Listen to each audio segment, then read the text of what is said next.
เข้าสู่วัยทำงานแล้วก็ก้าวผ่านจากวัยที่เป็นนักเรียนมาค่อนข้างด้นเติบแล้วปัจจุบันนี้ว่าเรื่องประสบการณ์หรือว่าทักษะสกิลหยังต่างๆเขาก็มีพอประมาณนึงคำถามก็คืออยากจะฝากสมมุติว่าน้องๆเนาะรุ่นหลังของเราอยากจะแบ่งปันให้พวกเขาหูหรือว่าซึมซับหรือว่าอยากให้เขาเอาไปประยุกต์ใช้นะระหว่างการเฮ็ดเวียกที่ว่าเฮ็ดอยู่เป็นองค์กรใหญ่กับเฮ็ดเวียกที่มันเป็นองค์กรน้อยนะข้อดีข้อเสียหรือว่าข้อได้เปรียบของมันมีแนวใดเด้ระหว่างเวียกที่ว่าเป็นองค์กรใหญ่แล้วก็เวียกที่เป็นบริษัทน้อยนะจากที่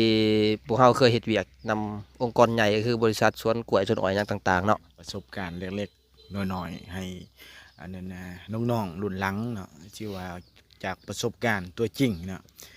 การเฮ็ดเวียกอยู่ในองค์กรใหญ่และการเฮ็ดเวียกอยู่ในองค์กรน้อยเนาะก็แน่นอนมันมีความแตกต่างกันอยู่แล้วนะซึ่งว่าข้อดีการเฮ็ดเวียกอยู่ในองค์กรอันน้อยๆนี่เนาะอันนึงเลยเราจะไหนเคินว่าเฮา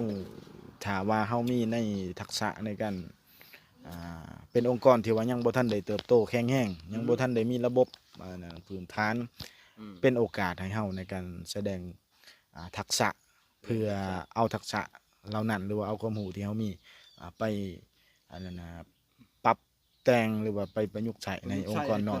ให้เกิดประโยชน์สูงสุดให้แก่องค์กรเนาะอันนั้นเป็นข้อดีและเฮาจะกลายเป็นคนที่ว่าโดดเด่นกว่าหมู่อยู่ในจุดนั้นเนาะแต่ว่ามันต่างจากการเฮ็ดเวียกอยู่บรรดาองค์กรที่ว่าเป็นองค์กรใหญ่อยู่แล้วเนาะเพราะว่าองค์กรใหญ่มีเป็นระดับกลุ่มบริษัทกันแน่นอนว่านั่นนะมันจะมีระบบมันจะมีอันนั้นนะเกินว่าขั้นตอนของมันที่ว่ามันมีอันนั้นสำเร็จอยู่แล้วเนาะมีแต่ว่าเฮาเรียนรู้ทักษะในการอันนั้นไปตามระบบนั้นเนาะแล้วก็อันสองก็แม่นเฮาเรียนรู้เกี่ยวกับการทักษะการบริหารเป็นต้นว่าการบริหารคนการบริหารเวียกต่างๆการแบ่งเวียกต่างๆสมว่าองค์กรใหญ่นี่มันจะเป็นเวียกที่ควมร่วมเนาะและก็ใส่เวลาหรือว่าเขาเอิ้นว่าสกิลในการเฮ็ดก็ค่อนข้างว่ามีความละเอียดอ่อนเนาะจะผ่านหลายขั้นตอนบ่คือองค์กรน้อยเนาะฉะนั้นแล้วถ้าว่าให้เลือกว่าเฮ็ดองค์กรน้อยหรือองค์กรใหญ่เนาะถ้าว่าต้องการเรียนรู้หรือว่าทักษะต่างๆที่ว่าเฮายังบ่ทันมีพร้อมเนาะเฮาควรเข้าไปในเฮ็ดเวียกอยู่ในองค์กรที่ว่ามันใหญ่อยู่แล้วเฮาจะเรียนรู้ทักษะหลายอันแล้วมันจะเฮ็ดให้เฮามีการพัฒนาขึ้นหลายกว่าเก่าการเรียนรู้นะหรือว่าอยู่ในจุดนั้นถ้าเฮาสามารถเห็นได้ข้อเสียขององค์กรใหญ่และเฮามีแบบแผนในการปรับปรุงที่ว่าดีในองค์กรยอมรับก็ถือว่าเฮาจะกลายเป็นคนที่โดดเด่น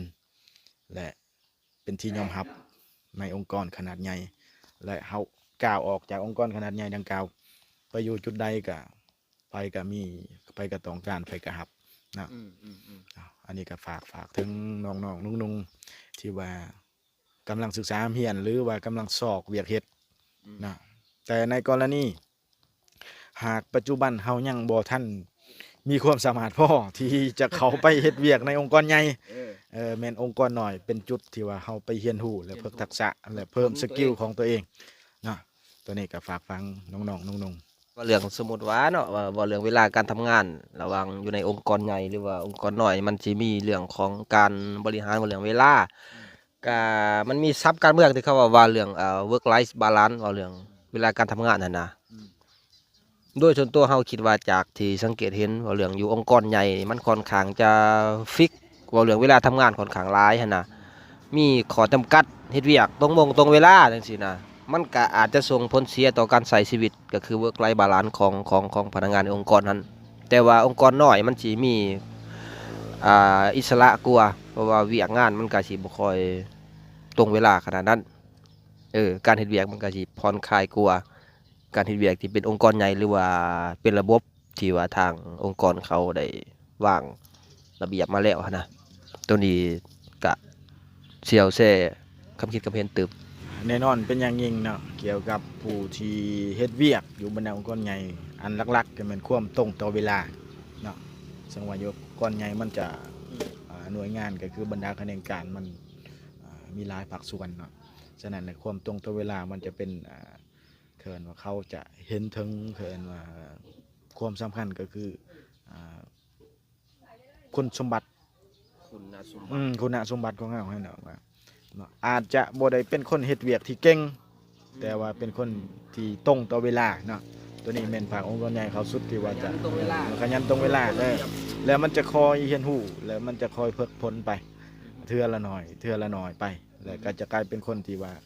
มีทักษะและสกิลแต่มันต่างจากถ้าว่าไปเฮ็ดองค์กรใหญ่มันจะบ่ตรงต่อเวลาอาจจะเก่งเท่าใดก็แล้วแต่ตัวนี้ก็บ่สามารถยอมรับได้นะมันเป็นจังซั่นเพราะว่าการตรงต่อเวลามันแสดงถึงเขินว่าเฮามีความรับผิดชอบต่อในสิ่งที่เฮาเฮ็ดต่อหน้าเวียกที่เฮากำลังรับผิดชอบ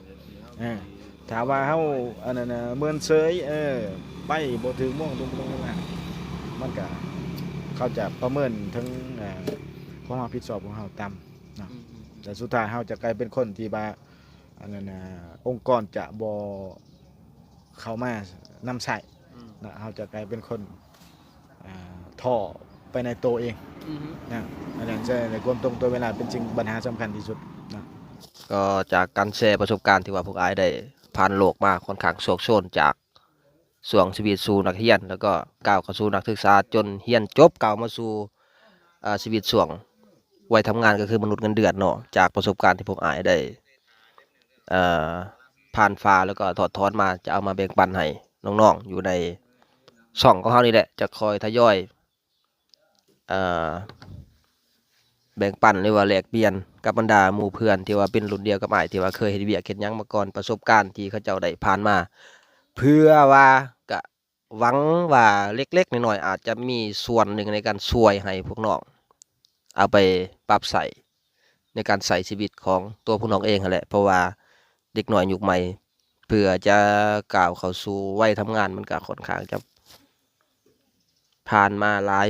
ช่วงชีวิตอยู่ประสบการณ์บางอันอาจจะเรียนรู้จากรุ่นพี่ได้ก่อนดีกว่าเราจะไปประเสริฐโดยตัวเองตัวนี้ก็อาจจะเป็นประโยชน์ได้เนาะก็ฝากไว้เท่านี้แหละสำหรับ EP นี้ฝากถึงน้องๆอย่าลืมไปพัฒนาตนเองไปเรื่อยๆขอขอบใจเอ้า จบสันขนาดสวัสดีครับ FC